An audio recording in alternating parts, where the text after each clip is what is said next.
Quantas vezes procurei entre as pessoas alguém que pudesse me ajudar. A resposta que eu sempre recebia era a mesma: sinto muito, hoje não dá. E assim o tempo foi passando, já começava a me desesperar, quando encontrei uma voz suave me dizendo: sou teu amigo, estou aqui pra te ajudar. Eu encontrei um amigo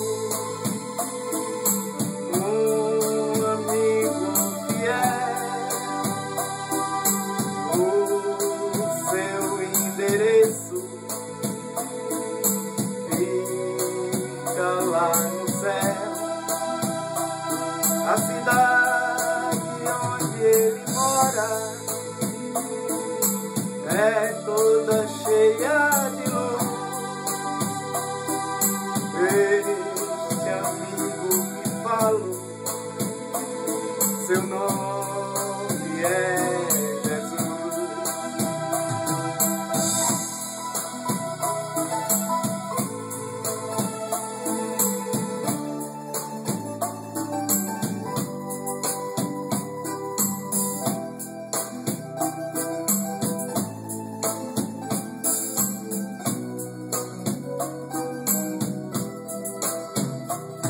A felicidade agora está comigo. Minha vida foi totalmente transformada depois que conheci Jesus Cristo. Tenho tudo, não me falta nada. Quando sinto que as coisas não vão bem, dobro o joelho e começo a clamar: Jesus Cristo, logo em meu socorro vem, trazendo a vitória pra me dar.